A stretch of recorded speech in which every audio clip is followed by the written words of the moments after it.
Достар, бүгін біз сіздермен Бану Бипай тәттісін дайындаймыз.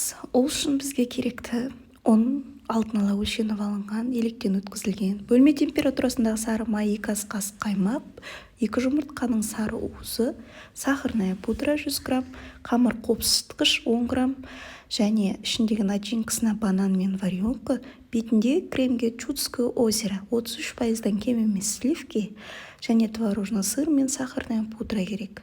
Барлық өлшемдерін описанияға жазып қалдырамын. Ең алдымен біз ұнды сары майымызбен жақсылап араластырып, крошка, яғни үгітінді жасап аламыз.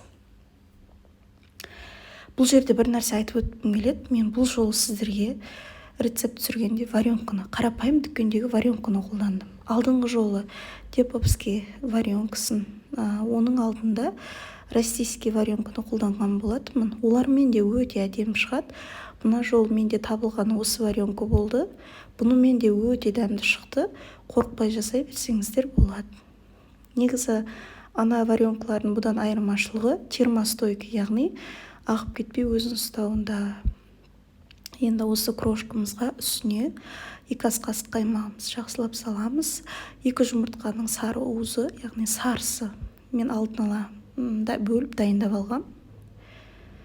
Одан кейін 10 грамм қамыр қопсытқыш салып жақсылап араластырамыз.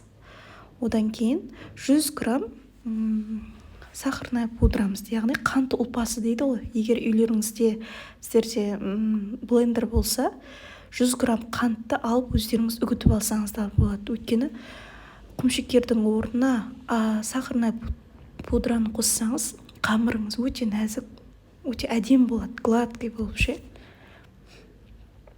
Негізі қант қоссаңыздар да аса айырмашылық жоқ. Ішіндегі начинкасына банан турап варенканы ашып аламыз. Жаңағы тестіміз 24 және 26 диаметрдегі 2 ыдысқа беймарал жетеді. Екеуін жақсылап орналастырып, міндетті түрде вилкамен тесеміз. Себебі қыздырылған пешке салған кезде біздің қамырымыз көтеріліп кетеді. Сол жерде ескеретін жайт, қамыр қатты қызарып кетпесін. Қатты қызарып кетсе, қатты болып қалады тестіларыңыз. Сәл қызарғанда бірден аламыз. Енді бетіндегі кремді дайындаймыз. Видеода көрсетілгендей, біздің сливкиімізге 33%-дан кем емес сливкиімізге сахарная пудрамызды салып араластырып, қоюланған кезде үстіне сүзбелі ірімшік, яғни творожный сырымызды салып араластырамыз. Қою массасы пайда болады, яғни қою крем шығады бізде. Оны 333 мл насадка бұл жерде. Соны салып кондитерлік мешогымызға орналастырып аламыз. Бұл жұмыстың барлығын сіздер жаңағы біздің тестіміз пісіп атқан кезде орындасаңыздар, уақыт алмайды.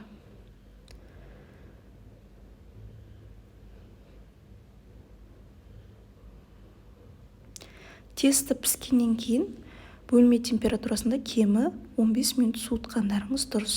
Себебі үстіне варенкамызды салғанда ағып кетуі, еріп кетуі мүмкін. Одан кейін бетіне бананды реттілікпен орналастырамыз.